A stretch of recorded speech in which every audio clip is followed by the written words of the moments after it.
You stupid bitch. Yeah, you're a stupid bitch. You stupid bitch. Well, hi, you stupid bitch, and welcome back to the podcasting saddle for season 10 of Stupid Bitches Say What. I have to say, it's very joyous to be back. It's Welcome nice to be back to back. yourself Thank also. you, thank you. And we were just discussing how we're doing a double recording tonight on a Friday night, which Mm. means more accessible or less guilt about having a vino or two. But our last Friday recording was August last year, so this is going to be fun, I It's feel. insane. But we're both trying to be on our very best behavior because I feel like there's so many times that we've said this over the podcast. We've got things we have to do tomorrow. Let's not drink too much tonight for Next this minute, two double o'clock in the episode. morning, YouTube video. No, it's my choice. Your song. Um, but yeah, so it's an exciting season ahead of us. Season 10. Woohoo, double digits. Woohoo! And we are making a slight adjustment to the format again. We're keeping up with our true crime and pop culture. But after the roaring success of our special current affairs pop culture episode last season, we're bringing back, by popular demand, What's the Haps episodes. Feedback from our loyal listeners. Yes. And we're going to be doing it a bit different. So while we pre-record our true crime and pop culture, our What's the Haps will be recorded the Thursday prior to the Tuesday they drop. So the content in them will actually be a bit more relevant by the time they play. Fingers crossed. You never Fingers can tell crossed. with me. This is true. And also our maps and survivor updates in the What's the Haps apps will be Oh, relevant. yeah. We won't be talking about maths Have that you happened six seen weeks ago. Have you seen for the maths? Have you seen the contestants yet? Have you seen I like all the have. pics of them? I Look, have. it's hard to say which ones are going to be the crazy ones, don't you think? I've only really been looking at the men, and Sure. there are a couple of hotties in there, but you can also tell that a couple of them are going to be either jerks or just Do you think? wankers. I really couldn't pick it. As I was scrolling, I was like, who looks the most craziest? Normally you can tell. Normally there's a couple with crazy eyes, or there's that look about them that you know they're going to be trouble. But Yeah, it was really hard pressed for hard me. I to was like, say. hard to say. I'd say. Hard to say. But it does look like it's going to be a messy fucking season with all the. Did you see all the shit that came out last year? You know that guy that does all the crashes the weddings and all that? Josh, I think he is. Does he has the Instagram page on I Maths can't Funny. recall. Maths Funny in that there's like a few weddings that happen. One of them is I can't remember if they're related to one of the previous contestants or something, and the guy's just like, I'm out, basically after the wedding, and then they just leave the I show. love that. Yeah, I don't want the social media fame. I don't want It's the too high a crazy. price. I was here for love, god damn it. But yeah, anyway, back to it. We are Stupid Bitches Say What, the Aussie podcast about everything and or nothing, but always with why. Why? Do you love my beautiful big glass? I do. Look at it inside to my Yours head. is bigger than my glass, but I also have a rather large glass. But if you can't half tell, it's filled with some soda water. Oh, is it? I did think it was just full fucking wine. No, it's full of soda water. So I'm just trying to keep true to Good my on you. commitments, but we'll see. I've done that before where I've drunken 2-liter bottles of soda water during the podcast as well. I know, and it is a premiere, isn't it? Mm. But you always get this podcast with your darling hosts, Skye Collett. And the fabulous Sean Bino Hipkins, plus. Um, and yes, this episode is true crime. But before we get into that, what are you drinking, you stupid bitch, Skye? What, pray I tell, are you drinking? I never thought you would ask. So I had a few choices this evening because believe it or not, I know we're going to talk about what we've been doing on the break, and one of those things was Christmas festivities. Um, but surprisingly, I got a lot of gifts that involved alcohol. Um, Alcohol. so I had a whole bunch of Mudhouse to drink. I had a whole bunch of Stoneleigh that I got, and a couple of bottles of Prosecco. So I decided on the Secchi. Nice. Um, Oh. Tempest 2. I'm certain you've Oh, drunk it on the pod before. I I think don't I've think I've drunk it on the pod. I don't know if I've drunk in the Prosecco of the Tempest too, but I've drunk the I think red you may wine. have. I've definitely drunk the red wine. And an interesting, funny little anecdotal story about the Please Tempest too. continue. When I first went over to Ireland, when Brenny bought me the ticket for Christmas, Oh, in yes. 2010, I was like, Vinny, what should I get your dad? And he goes, well, when he came out here to visit his brother Liam, I think they went to the Tempest 2 vineyard or did a wine tour around there, and that was Sure. the wine he was drinking. And I tried to find Tempest 2 in Australia so I could take it. I couldn't. But when I got to Abu Dhabi, I found a bottle in Abu Dhabi or Wow. in duty free, or I found it in the duty free in Brisbane. One of the two. But yeah, Wow, wow, wow. Well, as is traditional with Prosecco, there's no year, um, but it does come from Wahroonga in New South Wales. okay, yes. And so his brother lives in Canberra. Where's it from? Can you spell it for me, please? BU, uh, EU, BU. Hang on. BU.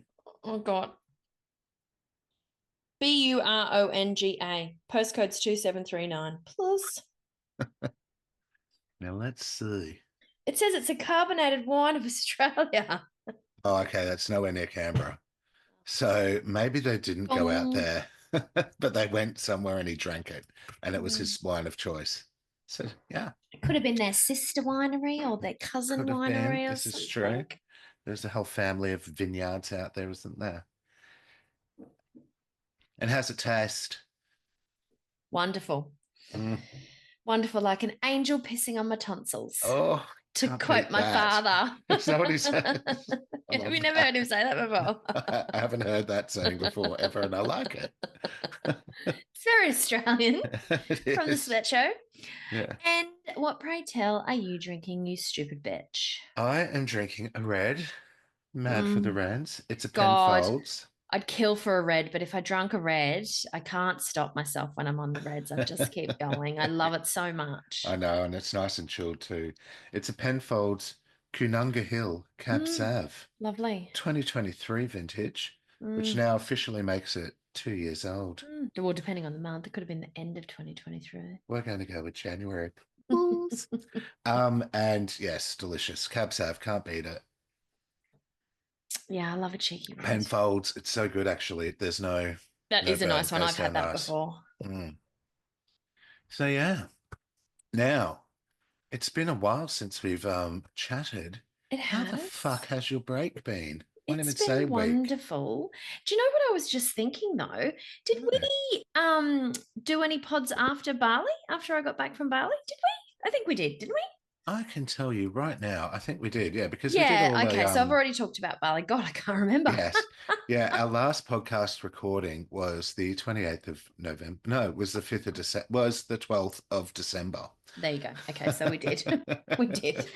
But yeah, break has been lovely. Always good to come back though. So towards the end of the season gets a little bit tiring trying to squeeze it in with all the other commitments. But then Yes. once we've had a nice little break, it's like, yes, let's go back. I can't wait. Yeah. Couple of things that I thought I would talk about. We had a pretty debaucherous New Year's Eve. Yes, we did. We spent it together with a few friends, just a very small, quiet gathering. Singing, bringing in the new year. A bundle of drunks, if you will. Yes, bundle of drunks, definitely. And then I swore that I was going to stay off the booze for a passel of time. I had a commitment not long after New Year's that I had Hmm. to drink for, Yes. which was a weekend down the coast to celebrate your dear mother, Yes. Joan. So we got, pretty rowdy Slaughtered. at that weekend. I believe my husband dragged me out on the second night at a reasonable time, and you Yes. kept going on sending me videos and singing my favorite songs to me. And I was like, hey, it's a match. I wish I was there. I didn't want to leave. I can't believe you're singing ABBA without me, you bitch. But after that, so we were home before midnight. I think we got home about 10 o'clock back to our little cabin. So I stopped drinking from then. And I lasted 12 days, Well done. which is a long time for me It because is. I do have a cheeky wine during the week, and certainly do on the weekend. So I had a whole weekend without drinking any alcohol. Same.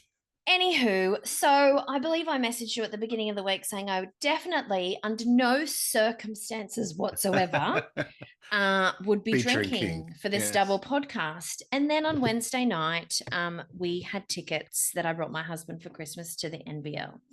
So the Australian basketball, if you will. Our American listeners are National probably like, basketball. what the fuck? What the Oh, fuck is yeah. that? So we'd seen a game before when we first got together in Sydney, but we actually went to see the team that I go for. So Tyler said to me when he first got me into basketball, pick a team, you have to pick a team. And I didn't want to go for the Sydney teams and I didn't want to go for the Brisbane team. So I went for the Perth team and it's the Perth Wildcats and that's who was Oh, playing. And he brought me a jersey years ago for the Perth Wildcats. Anyway, so I rock up with all these Brisbane Bullets fans for the basketball wearing my jersey. I was like one of very few people who were wearing a Wildcats jersey. especially a Um, Perth team too over this side of the country. Yes, exactly. And so I walked in, I said, oh, look, I've got to have a beer, right? But they only had fucking light beer. And I was like, ick, gross. If I'm going to use up the calories and also the drinking, I'm not going to fucking drink light beer. Make it heavy, Um, bitch. so I got a wine and I was serving them in those, those little Yeah, cups that just go up the like that. stackers And they were, putting this much in. So there was one point where I was just buying two at a time and just pouring them into topping one it up. cup and then Yeah. just drinking them. So I had I think about five of those during the basketball. Got a little bit rowdy, but well and truly fell off the fucking wagon. So I'm very proud about my 12 days. Very, Yes. very proud. Um, but yeah, I'm just going to try to behave myself a little bit. So I'll have a few drinks tonight, but then I'm on sabbatical again until I Yeah. go and see Kate Miller Heidke with my sister on the 15th of Good. February. We're going to take the opportunity while we can to try to say, oh, you know what? We might not come to that. We might just have to give it a miss. Yeah. Love to be there, but we don't have to go to every single thing that we're invited to. That's right. Unless it's my invitation. Yes, of course. So I think that was it. I talked about that. Oh, and just a little tidbit to mention. My husband told me he had some surprises for me this year. But then on our way to the basketball, decided he had to tell me. He's like a Vinny. I think really it was because he wanted me to plan it. Right. And he also knows that, I have high standards. So he probably didn't want to like plan something and fuck it up. So he said for our wedding anniversary, which is the end of May, he wants to take me to Tasmania. And I have not Lovely. been to Tasmania before, nor has he. Yeah. So very, very excited about it. Started planning. We're probably going to go for 4 or 5 days. We're just trying to figure all that out. But I've already put in it for work. So it's Perfect. Five happening. days would be good. I think we went for about 5 days as well. And yeah, we could go back and do more. The problem is though, because we have football commitments. Well, my husband has football commitments. We can't leave till early on the Saturday morning because he Yeah. has a game on the Friday night. So that's going to sort of make it a weird time. But I looked into the winery that you recommended for me To- down there, and they do any day. So yes. I'll The do the Apple Sunday. Apple Isle wine tours. Yes, I think it was Yes. 130 for the half day. It's great. Yeah, and the half day's enough. Mm, I think you go to 4 wineries. We loved it. We went to one. yeah. We went to the Puddle Duck one you sent. Then there was Oh, another one. just really want to go there. Another one I can't remember. Where you go in there and you get like your cheese platter, and it's beautiful. Like Tasmania is just scenic as fuck anyway. Was it the Frogmore? Because I know you did it on an Frogmore, we did episode in Frogmore. the first season of the podcast, because I've been listening to them recently, and Yes. it came up under there. Frogmore Yeah, was that in was a good there. one too. But yeah, no, you'll love it. Definitely Yeah, recommend the half day wine tour. I know you said about Port Arthur, but Port Arthur is very interesting. We did about half a day there as well. That was really yeah. good. Well, we're going to hire a car. We decided to hire a car, and it's only going to cost us like $100 total to hire a car Nice. for like the whole time. Oh, cool. Um, so we might still go there because I wouldn't mind going there. And I said to Tyler, "What do you want to go?" And he wasn't totally against it, but not super keen either. So I said, Mm. "Let's just It's very we." interesting, the whole settlement stuff. You get a little cruise that you Mm, get to go out and you see the island where the young boys where they had to stay and stuff. It's just interesting, that whole historical part of it. But of yeah. course, the Martin Bryant stuff, but they don't really advertise that too much. There's, of Mm, course, a memorial where the cafe was, but mm. it's not about Martin Bryant. Because there's so much more history on that site, right? Exactly. Other than, that horrible event that he Yes. caused. So, But you do yeah. drive past, is it the Seaside Motel or whatever it was where he went and then had the siege? You drive Mm, past that, the sign's still there. It's yeah, interesting. It's very yeah, interesting. wow. Wow. So I think that's it for me. How about you? How's your break been? My break has been good, and also as yours was, it was also a very booze-filled festive season. I think from I just about felt yuck after New Year's. I just felt like because I drunk all over Christmas and yeah, it then was a lot. the week between Christmas and New Year's, because we had house guests and Yes, of then we course. weren't working and we just, and we just kept drinking through it. And it was just like we got to the end and we had New Year's and we were like, Yeah, oh my God, that's just our blood is just consisting and only then of it was alcohol. literally 2 days after that. We went down on the third, then down to the Yeah, weekend. Yeah. So I think it was like pretty much probably on the dot on the 1st of December, whatever day was the weekday. That was the first weekday in December. I started having a glass of wine at night just because it was Christmas. And then, of course, the weekends and all the festivities, Christmas, totally New Year's. understandable. No judgment No here. judgment. Then had Mum's first anniversary, which we all went and celebrated. I still can't believe how messy it got back at the apartment. With everyone on the balcony. It was so much fun. Everyone was just having a great time. And the same as you, after that weekend, on the Sunday, we came home and um Dead. we were dead. And we were like, we're staying off the booze until our friend's birthday party at the end of this month. We didn't last as long as you. We got through the first week, and on the Friday, we were on the bus home, and the plan was we were going to have a movie night, get some snacks, and just chill out. And I decided on that Friday, you know what? I've got these beautiful new wine glasses. I'm just going to have one glass of red. That's Famous all I last wanted to do. words. And I thought, I'll tell Vinny on the bus, just having one glass of red. I knew he'd be like, no. And I'll be like, you can't tell me what to do. I'm having a glass of red.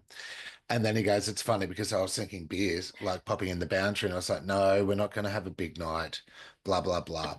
He We went loves to the get boundary, off. doesn't We he? were meant to get off the bus at Coles, and it usually always falls in there. I'm not kidding. No one hit the stop thing.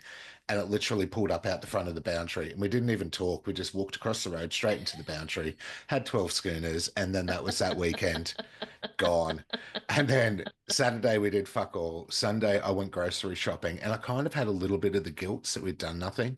But then I realized as well, we have done something for the last 3 months every weekend. It's okay to not do anything, to chill Yeah. out and be a mess. And do you know when we had the weekend where we didn't drink, there was quite a few times where Tyler said, maybe we should have a drink. And then I was like, no, let's be strong, let's push through.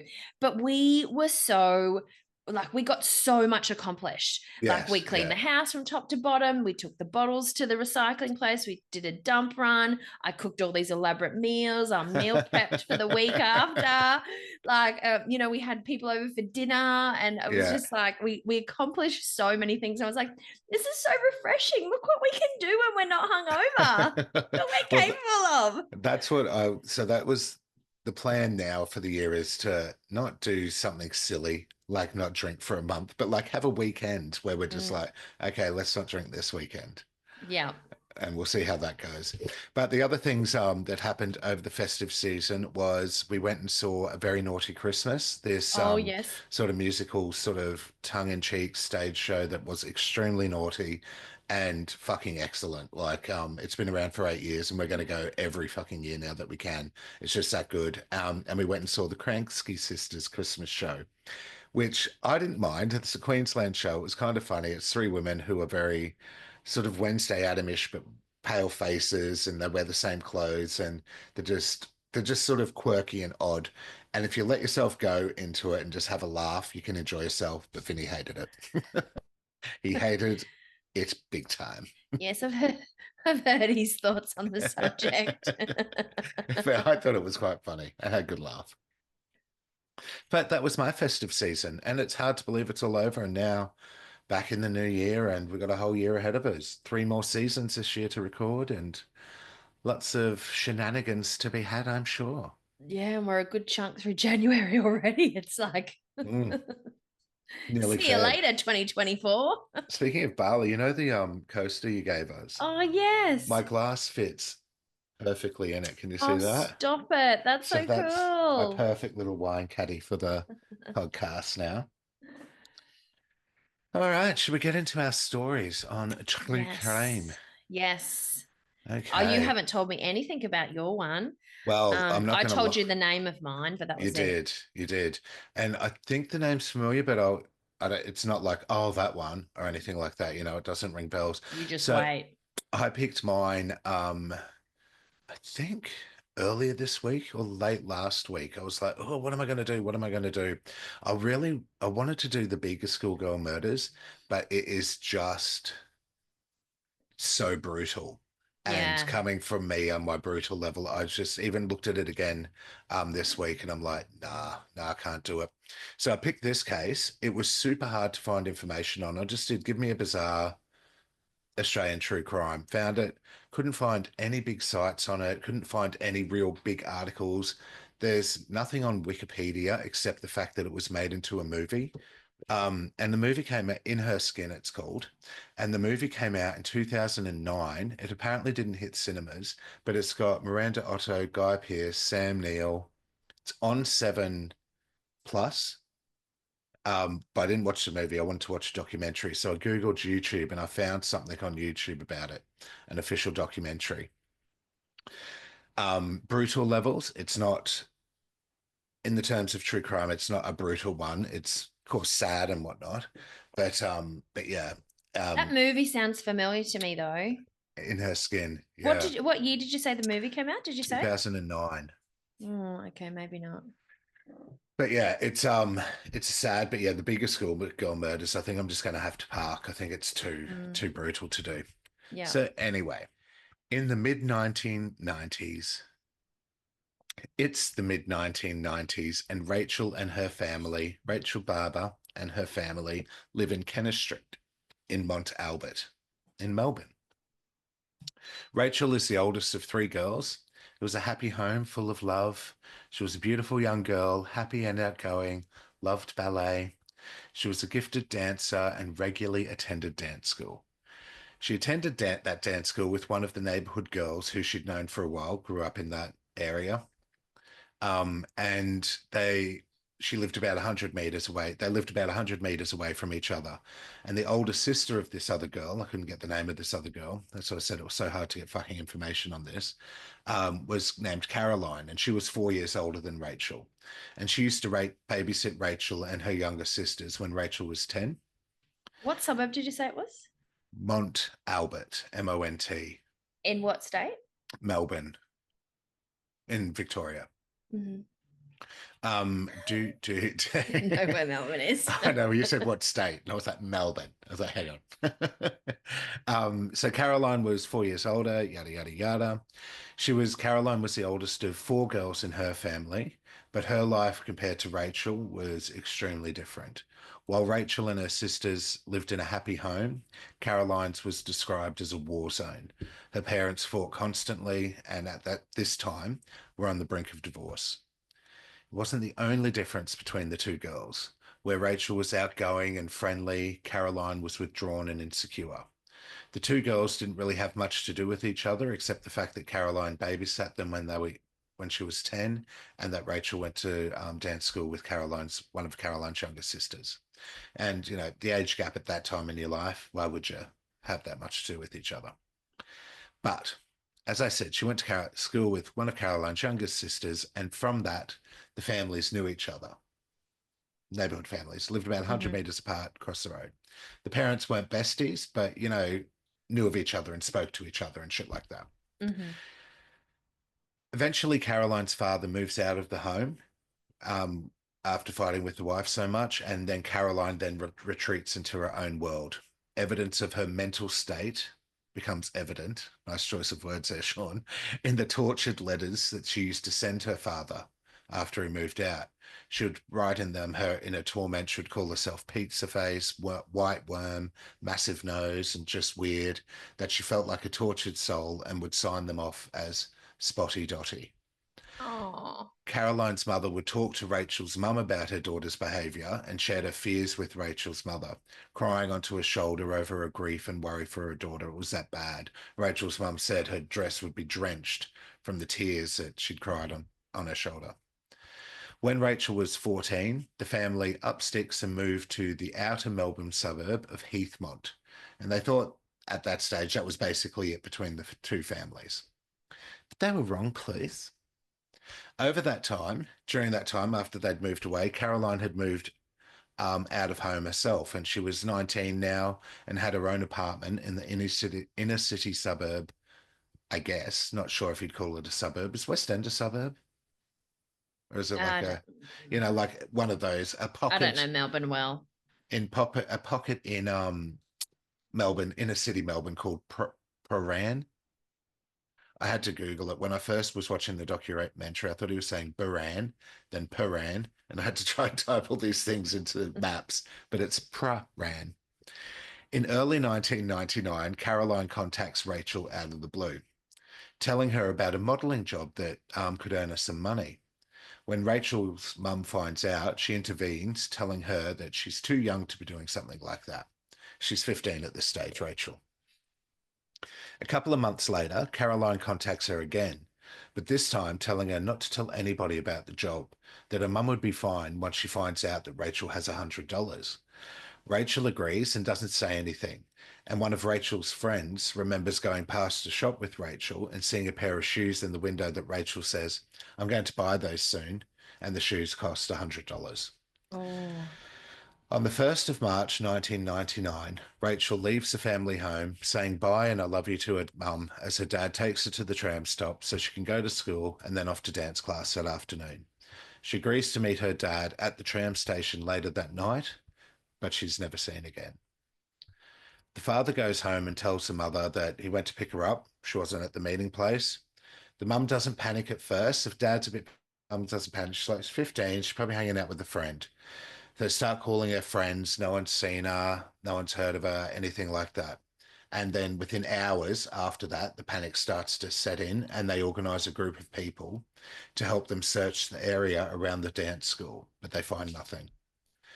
They now accept that Rachel is missing and they go to the police, who at that stage also believe that Rachel had just gone off with a friend. She'd left that day with her backpack, which contained her personal and favourite things, so they think she's just a runaway or just acting the bollocks, being a 15-year-old girl or 15-year-old child, I should say. it sounds familiar. I feel like I know where this is going. Well, I think I might have read it in one that I was trying to do, but maybe had the same problem as you, couldn't come up with couldn't enough get information, yeah. so flicked onto something else. I had to watch the YouTube thing on it twice so I could watch it go, oh, okay, this is weird. And the documentary I watched on it was terrible. It had Mm. two cases and it kept jumping from one case to the Oh, other I hate those. and it told everything at the beginning and then sort of stuff at the end. And I'm like, so I've had to get all the info and then re stack it on Mm. my document, if Mm. you know what I mean, put it in my own order that I wanted to tell it. So the story starts to get bigger. Hang on. Some days go by and still no word or sign of Rachel. The parents are relentless in their efforts, spending all their time searching for her, putting up flyers around town. Their other daughters note in the documentary how their parents were never home during those days. They were just constantly out looking for Searching Rachel. for her. The story starts to get bigger and it makes the news. And as days go by, the police start taking the case a bit more seriously. Then, around 2 weeks after Rachel disappeared, a breakthrough comes through because a breakthrough breaks through. One of the students who knew Rachel recalled seeing her and another plain looking girl getting off the tram at Prahan. Having now a reliable sighting, as it was someone who knew Rachel and not just, I think I saw someone like her here, and I'm sure I saw a girl with dark hair down there. The police start trying to find a link between Rachel and Paran, and soon they discover that the night before Rachel's disappearance, she received two phone calls from a Paran number. When they investigate further, they find the number belongs to Caroline. At first, the parents are I'm surprised the relieved. mother didn't know because she'd moved there. Like, I'm surprised she didn't know that that's where she was living through word on the street or something. Which mother? Rachel's Rachel's mother. mother didn't know because Carolyn had moved out, right? I'm surprised but I guess they weren't in contact anymore, were Yeah, they? they'd moved by that stage, Mm, so time had gone on. mm, So, but at first, the parents are like, Caroline, fuck, oh, but they're relieved. They're like, okay, she's with Caroline.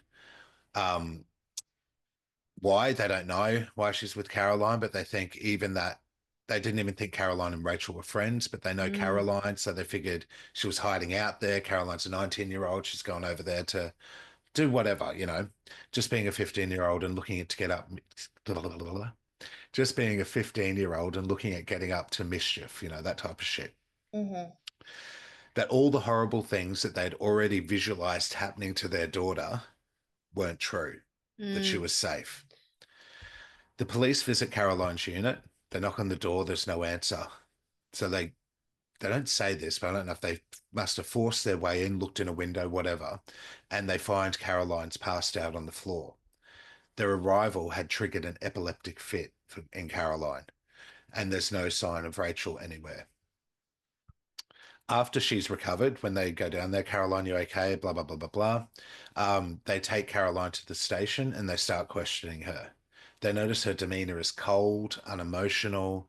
They ask her if she knows where Rachel is, and she responds simply with, she's dead.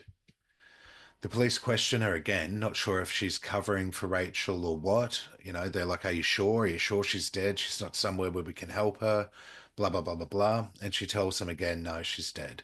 She's buried out at my family's country property in the pet cemetery there.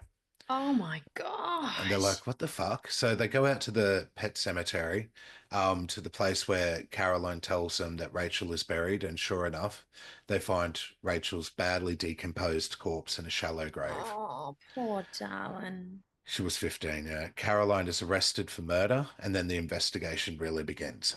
And boy, I quote, do they find some shit. So they go back to Caroline's unit and they conduct a thorough search of the unit. They find some of Rachel's clothing there. They notice there's photos of Rachel stuck up all over the walls of the apartment. And they also Jesus. note that signs that Rachel's body had been kept in the wardrobe of the apartment for a number of days. So it's like 2 years after they lived near each other, right? Because if she's 19 and Rachel's 15, Yeah. or is it 3 years? Well, they said they moved. It was in the mid 90s. They sort of moved there. And then when did they move out? I didn't really actually have in early 1999. So, yeah, so this was they moved out. Oh, no. But So Carolyn was 15 when the younger sister was going to the dance school with her, wasn't she? she was 14 when she'd babysit them at 10. But Right. then they were still around for a few years after that. Mm-hmm, mm-hmm. And then they moved to, when Rachel was 14, the family moved to Melbourne. So Caroline would have been 18 then. So it's Right. now a year in between, basically, or thereabouts. It's been at least a year that she's been obsessing over this girl. Well, more so. So, Caroline is arrested. They note that signs that Rachel's body had been kept in the wardrobe for a number of days. They find journals in her apartment full of entries about Caroline and the self-loathing, and then entries all about Rachel, and also documentation that would allude to Caroline trying to steal Rachel's identity, an application for Rachel's birth certificate, and a loan application for $10,000. So what they uncover during this investigation is one messed up individual. She was trying to steal her identity. It is discovered that Caroline's obsession with Rachel began when she started babysitting her and her sisters. Mm. Caroline would have been 14 at this point and had a weird fascination in Rachel, seeing her as the ideal person, perfect in everything that she did. And over the next 5 years, that obsession and fascination grew and festered in Caroline. Caroline didn't like the way she looked or felt. She was jealous of Rachel and she wanted to be her. Back when the families lived in the same neighborhood, Caroline would look at the Barber family, comparing it to her own and yearning to be Rachel. And how can a parent protect their child from that? Because you would never think that a girl of that age is capable And is of thinking those of things. doing that. Like, if anything, the only person who might have an inkling is her own parents, but still, they But just thought she was messed up about her looks and her self esteem and stuff. and people are envious age, Fucking hell. especially, like you can understand being envious and stuff, but then sort of festering in it and then coming up with plans to steal their identity and become them. Anyway, so Caroline's behavior becomes more extreme over that time. She's filled with self-loathing and anger. She would write in her journal how she didn't feel part of this world, she was ugly, all that type of shit. Caroline had also, during the time they lived in the same neighborhood, had also begun stalking and spying on Rachel. She was making notes of this in her journal, watching her and recording every moment and feeling that she had about it in her diary. Things about how strikingly attractive Rachel was, how she had a dancer's body and clear and pale skin, such beautiful eyes, was a free spirit. She'd comment about her passion, her charm, that Rachel was moody and mysterious, everything that she wasn't. During that time, the Barber family were just living their lives, unaware of anything that was going on with Caroline, how obsessed she was with their family, and in particular, Rachel. The police asked Caroline to describe what happened on the night that Rachel died. And so she starts confessing that she met up with Rachel after her dance class and that they both got on the tram from Richmond to Prahran, where Caroline lived. She took Rachel into her apartment, luring her with the promise of the modelling job. But once inside, Caroline puts Rachel at ease, showing her relaxation exercises, getting her to close her eyes, breathe in, take away the nerves, try and stress. So she has Rachel sat on a floor, cross-legged, in a meditation type pose, eyes closed. And that's when Rachel is completely unaware and vulnerable. Caroline strikes, wrapping a computer cord she'd fashioned into a noose around Rachel's neck, strangling her. Caroline recalls how Rachel was begging for her life. And could you just imagine how Oh, fucking shocked you would be? Like when you're there, you're thinking you're doing this person that you have no beef with, that you have no idea has these emotions towards you or has such jealousy or envy towards you, all of a sudden is strangling you. It's and the level of premeditation too, that she's like gone through. And she's documented all of this plan in her journal as well before she did it. before she did it. So it's Oh, totally that's so fucked premeditated. up. Fucking shocked. Could you imagine how fucking shocked Rachel must have been in that moment? Was my notes completely unaware why they'd be doing this? She's You just just a wouldn't even baby. understand the note motive. You know what I mean? There's no Mm. in her head. There's no motive. She'd just be like, "What the And she was an fuck?" older girl, so she would have had a lot of trust. And, oh, she's got her own house. Oh my God, that's Yes, really cool. Like, wow. I'm doing a modeling job, and yeah, Yeah. and she like it's not for money. It's just would have just been so baffling And to they've her, known each even other for though years. she babysat her. Anyways, after she kills Rachel, she leaves her in the cupboard for a couple of days, during which I guess she's trying to figure out her next steps. So then she decides what she'll do is she's going to get a couple of rugs, wrap Rachel's body in them, and then she calls a taxi to help her move a statue to her family's property, where she then buries Rachel in the pet cemetery there in a taxi. Oh my God. So imagine that taxi driver sort of carrying out. I'm guessing rigor mortis is sit in. That's why she's saying it's a statue. I don't know. That is ballsy as fuck. Yeah, and apparently she's got a very high IQ. This Caroline. Anyway, during the investigation and before the trial, after confessing all this, Caroline then goes quiet and starts being vague and unresponsive to the questions she's being asked, stating that she couldn't recall what happened. She wasn't really sure about the details. Uh, And when they initially start going to court, she doesn't enter a guilty plea. However, the case they have against her, as we know, is quite overwhelming. They've mm, got the murder plan, the obsessive diary entries, confession. the computer cord that they found with the body was from Caroline's work, the remains buried on her family's farm, the confession. So she was a functioning adult. She had her own apartment. She had a job that she went to. She Yeah, was functioning in society and she's coming up with this the whole time. this whole elaborate over years. That's so twisted, man. So even after fucking they've moved away, she's still obsessed with Rachel and becoming Rachel and having Rachel's life. She's that fucking tormented in her head. However, just days before the trial, she pleads guilty. Rachel's family are actually a bit pissed off about this because about this, though, because they wanted to hear the court case. They wanted Mm, answers on what happened and mm, why. yeah. And there's footage of the mother who's stood outside the front of the church, the court, saying she wanted to be in there. She wanted to get close to Caroline. She wanted Caroline to look into her eyes because she had her daughter's eyes, and that by Caroline seeing this, she would know what she's done. Caroline was sentenced to jail for 20 years, having to serve a minimum of 14 and a half years. And during that time in prison, she was also diagnosed with a personality disorder. So by the time sentencing is done, it's 2000. And in January 2015, Caroline was freed from prison on parole. Rachel's mum, however, Elizabeth, stated back then in 2015 that Caroline would remain on her mind every day, not any less or any more. That Caroline should be thankful she lives in a nation where she could resume her life outside of prison. That her and Rachel's dad were firm that they didn't want Caroline to be harassed, free from vigilantes and heckling, and they hoped she would put something back into the community and not be dangerous to anyone. Nah, fuck that.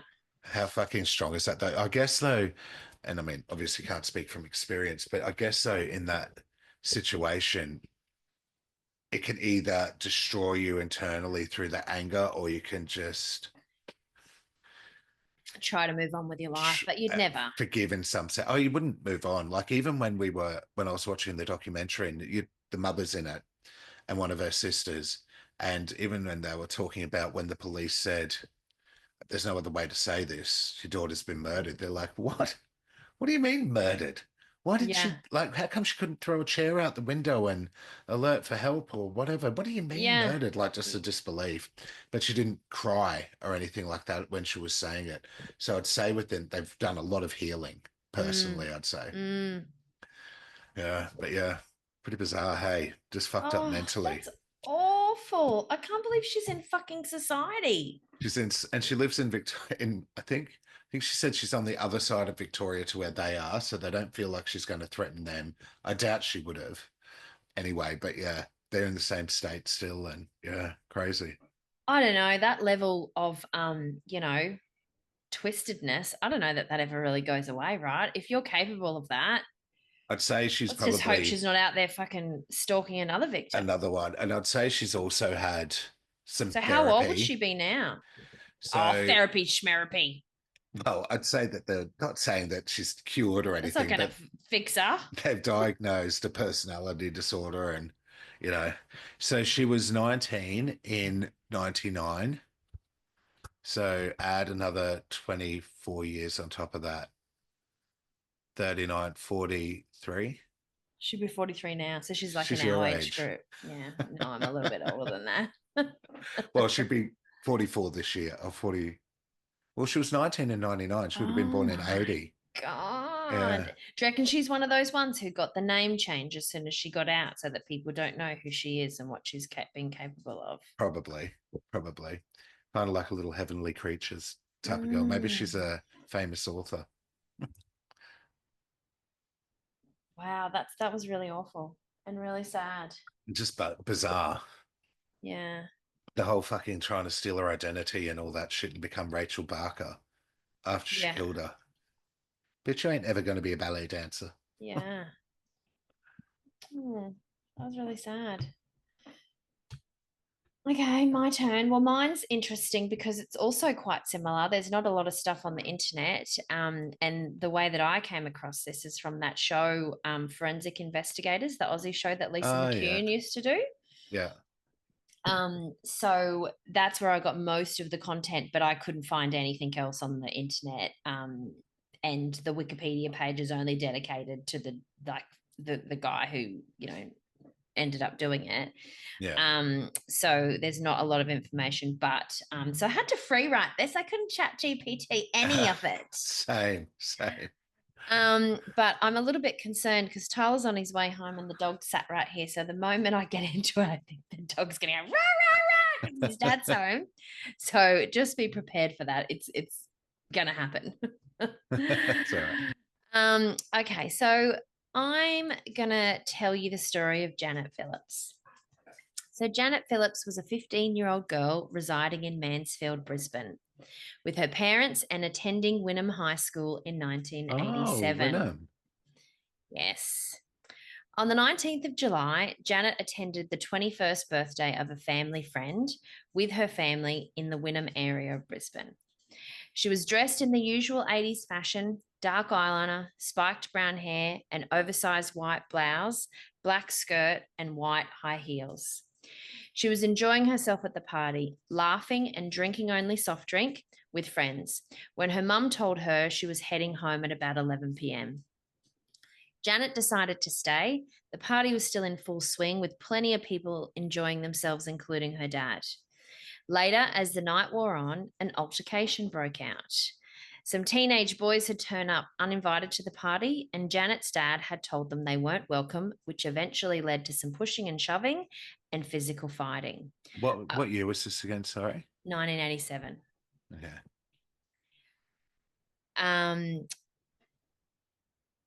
So upset and embarrassed, Janet stormed out of the party, telling friends she would walk the 2 kilometres home. She was tearful, and despite her mate's attempt to get her to stay, she left anyway. Later, there would be several sightings of Janet on the streets surrounding the party, specifically in front of a pharmacy on Tingle Road. Tingle. This Janet is weird didn't. hearing the streets we know and I shit. know. I had no idea that it was so local, and when I put it on, I was like, "Oh my god, this is Wynnum! This is so crazy." So, listeners, we live very close to this suburb. Yeah, it's about halfway between where we live. Yeah, exactly.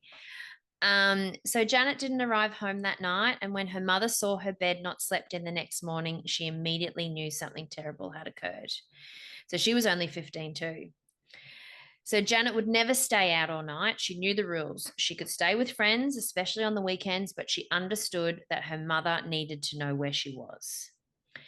The authorities were contacted and immediately treated Janet's disappearance as concerning, considering the circumstances and witness accounts that she had left the party very late, in tears, and on her own. Later that day, around 4 p.m., 2 young boys were riding horses in the bush close to the Gateway Highway and made a horrible discovery. A young woman was lying at the entryway to 3 large drain tunnels running underneath the highway. Police arrive and immediately assess the scene. Janet was naked. She had been brutally sexually assaulted and stabbed 4 times in the chest and stomach. God. Searches commenced in the area. Her jewelry and a brooch she was wearing was located in the bushes. There was no sign of her shoes or clothing. So the family and someone at the party had taken a picture of her when she had gotten dressed up. So they had a visual of everything that she was wearing, and the brooch was in the photo. The night, yeah. Janet's body had marks around the legs and other areas, indicating she had been dragged from a distance. Semen was recovered from Janet's body and later tested and confirmed to have the biological makeup of a person with O negative blood type. The investigation before began. they could have done DNA testing and all that shit, wasn't it? It was all That's blood right, types. 1987, yes. Yeah. But they were able to test it to confirm that it was linked to a certain blood type. Yeah. So the investigation began. The most negatives, not a very common one, is it? No, it's not. It's not the rarest, but it's up there with one that's not as common. Yeah. The investigation began. The most obvious place to start was the people and witnesses who attended the party. The police interviewed everyone, including the boys who had shown up uninvited. There were a lot of untruths told by many of the people who were there, and detectives wasted hours and hours chasing down alibis and whereabouts of these individuals. They asked that all males that were at the party provide a blood sample in order to commence eliminating suspects. Some agreed, some refused. They had no warrant to make them, so they could only focus on the men who provided a sample willingly. Which you would assume would all be innocent anyway. If they had provided it, most likely. But again, it was 1987, so people didn't understand that you could link. It's not like there was heaps of crime shows. There wasn't a CSI or anything out then. So, people really had no understanding. Yeah. After months of chasing these leads, the limited evidence stopped providing them with new avenues to pursue. Janet's shoes were located near the chemist during the investigation, but these provided no clues on who could have murdered this young girl so full of life. Investigations turned to local sex offenders. Police contacted numerous possible suspects in the area before landing on Lloyd Clark Fletcher. Mm. Fletcher had been charged in 1977 of the rape and attempted murder of a young woman in Innisfail. Oh God, so he's an old guy compared to No, Janet. he was only 23. He was 23 in 1977. So Fletcher had But I mean, attacked. by the time 23 in 1977, So he was 33 yeah, in I mean, 1987. compared to a 15-year-old, Yeah. yeah. Fletcher had attacked her one evening as she was walking across a bridge on her way home. He accosted her, forcibly raping her. He punched her unconscious before tying her bra around her neck and dumping her in the Johnston River, believing that she was dead.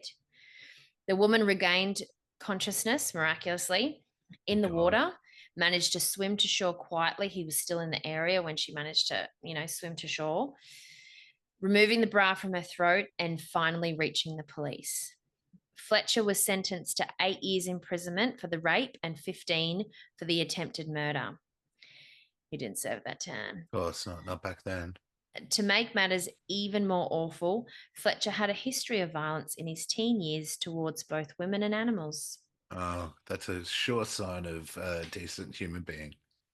At the age of 13, Fletcher attacked and attempted to rape a woman, intentionally choosing a bridge At to prevent the 13. victim from escaping. Yes, a bridge again. Jesus Christ. Fletcher was charged with aggravated assault and discharged into his mother's care. He would later be charged with the aggravated offence of breaking into the house of a woman with intent. At age 17, Fletcher was given his first custodial sentence for the shooting of female cows. Oh my God. For the aggravated assault and attempted murder of the young woman in Innisfail, Fletcher was sentenced to 8 years imprisonment for the rape and 15 for the attempted murder. He was out by 1987. He didn't serve those fully either. So he was out for 10. He was out in 10. So if you remember, the police were looking into sex offenders, and this is how they landed On old mate. on Lloyd Clark Fletcher. So they arrived at Fletcher's home inquiring about his whereabouts on the night Janet went missing. He claimed he took a train to Brisbane City, drank alone, and hitchhiked home before midnight.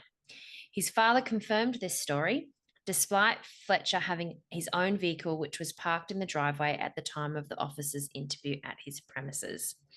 Fletcher's father also confirmed that his car had been parked there all evening on the night in question. Fletcher consented to a blood sample, but this did not match the details on file. Ooh. DNA evidence was a long time from being introduced to solve homicides. Okay, so I'm wondering if there was more than one. The Queensland government authorised a $50,000 reward for information leading to the apprehension of Janet's murder on the 8th of August, 1998. So a year... 1998. 1998. So when was it? 87 or 97? Oh, sorry. No, I think it is 1998. I apologise. 88 or 1988. Apologies. No, 1988. So expo year. Yeah. I was in grade 6. You're in grade 3, I know.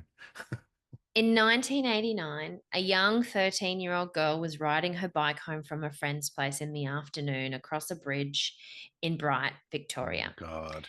As she passed a stretch of bushland, Fletcher jumped out at her and dragged her from her bike. She ran, but he quickly caught up with her and she fell again, injuring herself trying to escape from him. Vehicles passed the incident and people slowed as the young girl was visibly covered in blood all over her face and body from the falls. And please tell me some of them pulled over. Fletcher insisted to passerby that she had fallen from her bike and he was helping, telling her that he would kill her if she said anything. Oh, so how he old had was her she? arm. She was 13. He had her arm and he was whispering. He was standing behind her saying, oh, she's just fallen from her bike. I'm helping her. Saying to her, if you say anything, you're dead.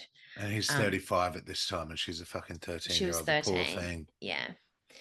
A husband and wife pulled up. The wife didn't buy what Fletcher was saying, and the young woman started mouthing help silently. The wife burst from the car with her husband and chased Fletcher off, Oh, but fantastic. police apprehended him later that day at gunpoint. Oh, thank God. He was eventually charged and sentenced to 5 years, of which he served 3. So he's left this other young girl for My dead God. in the river. He's also had 2 previous situations where he's attacked a woman and tried to rape them. Once when he was 13. Yeah. And then he also killed a bunch of cows. Yeah. And he And just they let him out. they just didn't take it. They just didn't care, did they? Oh, it's so bad. It's so bad. Like they really do need to have stronger sentences for rape because Yeah. it's terrible. Um, Police attempted to question him again about Janet's murder whilst in custody, and he refused to talk to them, swearing and telling them he had nothing to say. So he was in prison for these 3 years after he attacked this 13-year-old, and the police went back because they still haven't found who's murdered Janet. In 1997, another young woman was sitting at Wynnum train station reading a book while waiting for the next carriage to arrive. This fucker gets around, doesn't he? Yeah. She saw. I think the reason he keeps ending up back in Wynnum is because his dad was there, so he must be getting released back. And then when he's done a bit of his time, his parole time and stuff, then he goes out elsewhere. Do you know what I mean? Yeah. She saw a man walking from the platform across the bridge, but returned to her book. The next thing she knew, someone had their hands around her throat and were dragging her towards a car. So he had to drag her up the ramp. So it was, at the ramps at Yeah. those train stations where there's steps on either side. Then you got the bridge over the top, the really high ones. So he dragged her all the way across into the car park where his car was. Fucking hell. She At was Wynnum train station. at Wynnum train station. She was repeatedly punched in the face. So this was 1997. This was the year I graduated high school. I feel like it's vaguely familiar to me. And I think I remember, because I remember when I got a job working near the city and I used to have to catch the train to work. My dad refused to let me catch a train overnight time, and my auntie lived nearby and she worked at the same place because she got me the job. And I used to have to stay there when I worked night shifts because he would not let me on the train. And that would have been about 99. Yeah. That I was doing that. So I feel like that probably had a lot to do with it. Yeah. And they would have, like, I don't recall it myself, but our parents, like, it would have been like if it was our age now, if it was happening, we'd know. I haven't asked mum and dad about this one, but I reckon if I said to them, they'd both be like, fucking yes, we remember this. Yeah. So she was repeatedly punched in the face and passed out after being strangled, waking minutes later with her hands and feet bound together with rope in the back of the car. God, how terrifying. She attempted to kick open the back door of the car, screaming, and a bunch of teenagers walking past came to her rescue. I get shivers. Yeah. Dragging her from the car and attempting to assault the man. The car sped off once the woman was outside, and one of the young female teens picked up a rock and threw it at the driver's side window, smashing it. Good on her. The description of the car matched one that Lloyd Clark Fletcher owned. So they've been watching him all this time. They've had his number, but they've just never had anything to be able to do anything. Plus the DNA never matched. Yeah. But it was also 1987. Yeah. Well, now it's 97, isn't it? Yeah. Yeah. So police arrived at his dad's once again to question him because he's living at his dad's again. The car was parked in the driveway. Police inspected the vehicle, but the front window was intact. Oh. Fletcher refused to speak to them, and they were out of options. Later, do we know how long after that the window broke that they went around and questioned? it was a couple of days, I think. So by the time they'd pieced everything together and taken witness statements and everything, it was a couple of days later, but it wasn't ages after. But they would have had to, like the computers weren't like they are now. So to try to match the car, the records wouldn't have all been attached. It's not like, your rego's there for everyone to see now. Do you know what I mean? They probably had to contact Queensland Transport and be like, hey, can you run a search on this car for us and see if you've got a make and model, Yeah. So he refused to speak to them, and they were out of options because they did like the window was intact. They didn't have any other Yeah. evidence except that the make and model matched the car. Yeah. So later, a female called police with a tip off. She claimed she was Lloyd Clark Fletcher's niece and she was concerned he had done something she needed to report. She claimed he arrived at her house wanting to use cleaning products and her vacuum on his car. She said there was glass everywhere and the front Ah, driver's window was missing. She also said that he replaced it the next day, and she agreed to let detectives come to her house and inspect the vacuum cleaner. Can you guess what they found? shards of glass. It was full of glass shards, and pieces of the window was also found over the front lawn where he had attempted to clean his car. Good on the And niece, man. yeah, because back then too, I guess that's when they would have called on the public a lot more for that type of help. Mm-hmm. Because they didn't, as you said, they didn't have all those fucking CRMs and whatnot. So they probably said, this make and model car, the window was broken. Does anyone know anyone with that? And she's like, And they had the 50 grand out. She would have been eligible for that, this niece, oh yeah, because if it leads to a conviction, you know, she'd get cash, 50 cash money. grand. That's a lot of cash for, Well, hopefully she did if it he was for, 33, you'd assume she's probably quite a bit younger, maybe in her 20s. She had her own house. So, well, by this stage, she would have been 43. yeah, sorry, you're right. You're right. Yeah. Yeah. Fucking hell. What a, oh, While the evidence, oh, hang on. Oh, sorry. This was enough to get a warrant and search the car. It was clear during investigations that the window had been replaced. They also pulled up the upholstery in the back of the car, finding blood and links to the attack at Wynnum Station. Fletcher was convicted and sentenced oh to God. 7 years. Are you fucking kidding me? Like it's attempted murder at that fucking point. He's It's not, already had two attempted murder, like yeah, aggravated assault for the 13 because, they couldn't get him on attempted murder. But the previous one was attempted murder. Like, are you seriously letting this dude out? yeah. And what he said Well, to that chick, that 13-year-old, yeah. threatening to kill her. And And he yeah, only got 3 years for it. yeah, that's fucked up. So while Fletcher was incarcerated, and 11 years after Janet's murder, DNA technology had advanced considerably. And detectives received approval to test Fletcher's DNA against the original sample. What do you think the result was? Oh, please tell me it's positive. Whilst the evidence convicted him, and at times he referenced knowledge of the offences and his role in them, um, there's not a lot of information to confirm if he ever really made a confession. There is some video footage of him being interviewed at the time before they had, once they had his DNA sample, and he did say a few times that he knew of her and things like that. But I don't really have the full story of, number one, what happened, or number one, if he actually really confessed. It's just there's just not enough information there. But this is what I suspect happened from the bits I've been able to piece together. Yeah. It's believed he grabbed Janet somewhere in the surrounding streets of the party and took her to a slip road on the Gateway Highway, which was only newly completed then and just 2 lanes. So, for people listening who don't know the area, the Gateway Highway is this huge, huge highway now, which is what, 8 lanes, 4 lanes on either side now. So it's 8 lanes. Yes. Like, it's a massive highway now, but it had just been constructed. Yeah. It goes over this huge toll bridge, Yeah. And I over know the the slipway Brisbane they're River. talking about through Wynnum and all that too. It's Yes, like all yes, industrial and gross and yeah, scary. yes. But it was just 2 lanes at the time, right? Yeah. Um, so she was believed to still be alive, and she managed to make a break for it into oncoming traffic. A witness later approached police saying he believed he nearly hit Janet on that fateful night, but drove on thinking it was a young person that was drunk and just running on the road. It Yeah. wasn't until a It's year hard to know, later. isn't it? Like when you're doing that shit and you're going at 100 kilometers an hour. Yeah. He would have been hooning. He was on his way Yeah. home. He was a played in a band, so it was really quite late. He'd Yeah. had this whole massive set. He'd been up there setting up, and he just wanted to get home to his family. And this kid runs out, and he's like, "What the fuck?" And then he just kept driving. He didn't. Yeah. It didn't occur to him. He did see the car that matched the Lloyd's.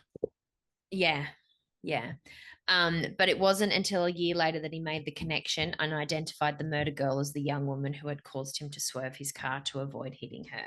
But at that time, there was nothing that they could go on to take it any further anyway. He claims he's never Poor gotten over the bitch. fact that he could have saved her Yeah, that yeah. night. I get that. Janet's death was the first in Queensland to be solved from DNA technology, and Fletcher, the first man in Queensland to be sentenced to life imprisonment from these findings. So, Well, based that's on pretty DNA. monumental. Yeah, yeah, it's huge. It took him 20 years, though, 19 years, I think it was. Yeah. Well, to get to it, yeah, Yeah, because of the advancements. And also a cold case was the yeah. first one they were able to use DNA for. I love that. That's just so terrifying. You just not putting yourself in that person's situation, but putting yourself in that person's situation and what they must have gone through and what they must have felt. And What she went through was pretty brutal, man, too. yeah, Like, or and she stabbed in was the a chest baby. four She was just a times. baby.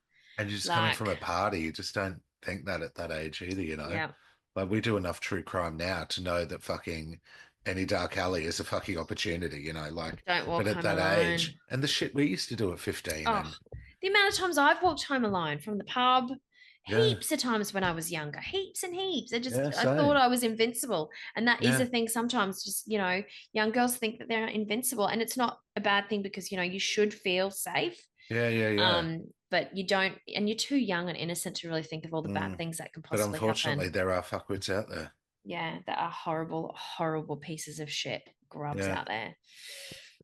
So in 2011, Fletcher was eligible for a review of his indefinite sentence. So he got an indefinite sentence, which is like a life in prison, but he was eligible for it to be reviewed. Right. At the proceeding, though, Fletcher told the judge he would rather the indefinite sentence stay as it is. Which is, I guess maybe hopefully he realized that he would do it Is a again danger to if he got society. out, and maybe he had that level of self-awareness and he was like, no, no, man, keep it in, keep me in. However, in 2022, Fletcher bid for release citing terminal illness. He's got terminal cancer. In response to Fletcher's bid for release, the police officer responsible for charging Fletcher stated he was the most dangerous, perverted sexual offender that he had ever come across, calling him a brutal psychopath and wishing him well, but hoping Fletcher dies in jail. Yeah, rotten prison fucker. Go fuck yourself. Who cares about your terminal illness? You took I away know. everyone else. You took away the life of Janet. You ruined the life of how many other women out there. Why do we have to give you any sympathy or compassion because you're dying? Fuck you. Die a And the thing painful, that slow death. so Tyler watched it with me. He actually fully enjoyed this episode. He was like, "Babe, that was a really good episode." And we were both like, "Whoa!" Um, but what I think, this is what I said to Tyler. I said, "How many others did he fucking kill? Yeah. Like, how many others are out there? Or did he rape that just, Yeah, that he got especially back away with then, it." and I know still now as well, but a lot of people don't come forward because they're Mm. too scared. They're ashamed. Or how many missing people out there are unsolved murders? Is he Is he responsible for? responsible? Because you don't go dormant for that time. Fair enough, he was in prison for a bit of the time, but he was Yeah, yeah, out yeah. there for big chunks of time as well. And And that especially the one, travel he was doing. when he got the girl in Wynnum, you can't tell me he hasn't done stuff before he got to the Wynnum girl. That was a Mm, huge chunk of time yeah. between offenses. And after he And he's killed killed her too. So he's worked his way up to that. and after he killed Janet, he attacked that young girl 2 years later. Yeah. So he was free for those 2 years. So what was he doing Yes. in those 2 years? Yeah. You know, like Yeah. I don't Uh, believe that I bless think that. he's killed more. 100%. And bless that couple that fucking didn't buy his story. And were like, fuck that. And also the coppers, so the detectives who were all over it, who were at the scene. It's really hard to watch because they're trying to be so clinical, but you can see how affected they were by the whole thing. And also knowing, like they said, like the main detective, the lead detective, he was like, I knew it was him, knew it. Yeah. Like there was no doubt in my mind that it was him. And when he tested that DNA sample and it wasn't a match, he was like, "What? What the fuck? How? How?" And Yeah. I think he had And a did they lot of have a response trouble. for that or why it didn't It match was or don't know? 1987. I think the lab just messed it up. Is that he Probably doesn't got really know? contaminated or Yeah. and that's the thing, like even the same with the police officer that I was in that case I did. He was like, this is the most bizarre and mentally fucked up case he'd ever worked on with that chick. And they're doing the right thing by doing what they're meant to do, but then the legal system protects Yeah. his. And, you know, Like like we she's talk, out now walking around after doing that after 15 years. This guy was out and walking around after the devastation and destruction I he know. caused these people. And like there's so many cases that we do where the police, you know, we think in our opinion don't do enough, but this dude just kept going. He went and saw him when he got into jail after the 2013 one for the young girl, sorry, not 2013, the 13-year-old in Yeah, 1989, and he had no evidence to try to get him to, you know, give him samples or whatever, but he just went and questioned him. He was like, nah, fuck off, mate. And then he yeah, just kept with it. It must have just played on his mind for so yeah. long that he had to, Because you know, they'd become familiar with their families through yeah. the investigation, talking with the family and all that stuff. They'd see the grief. They'd know that's the good police officers that you want, isn't it? And he probably wouldn't at that time have thought about, you know, testing her DNA, testing the DNA in 1989 because it had only been 2 years. He'd already got the negative result back. But then when he got the girl in 1997, he was like, fuck, DNA's advanced. Like, I'm Yeah, going back. I yeah. want to make them Let's do test it. him again. Let's do it one more time. And And, then got and the he was first right. person And they ever convicted. got him.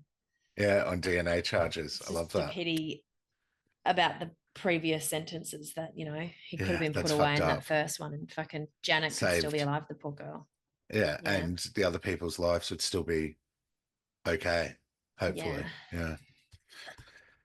Well, that was a nice entry into season 10. Mm, What a way to kick it off. I know. At least mine, you know, wrapped up with a good story, as did yours. You know, they finally caught the They got people, caught. Well, although she mine's got out and out. walking, yeah. Oh, I don't Um, like that at all. mm, God, I hope she and doesn't listen to this podcast and then come after me, she single wants to white live your female life. me. Yeah, she loves your life now. At least she's in Melbourne. Tyler. Yeah. Um, and funny, there was still some correlations again between our stories. One, we couldn't find fuck all on it. And two, they were both, what, 15-year-olds. Yeah, I know. Yeah. Anywho, Well, thanks for listening, everyone, season to our one true season crime. 10 premiere. We hope you enjoyed yourselves. Um, we're about to go into something a bit more lighthearted, but yeah, we're leaving you for a week right now. So Yes, thanks again, yes. listening. Tell your Please mates. make sure you tell your mates and share all our socials and all our posts and, Yes. you know, put some comments underneath those. Bad boys. Tell us what you like, what you don't like. Give us some Yeah. feedback. Boys. But good night, stupid bitches, and Good we'll night, speak to you stupid next week with bitches. a little bit of a pop culture. Do you want to give a little hint of what the pop culture is about, or do you want to just see like wait and see, suckers? Oh, yeah. So tune in next week when we're going to talk about travel adventures and the cultures we love And the lessons we've learned, and the and the booze fun we've had. we've drunk. Good night. Good night. Yeah, that stupid bitch. Mm-hmm. He's a stupid bitch. What a stupid bitch. That stupid bitch.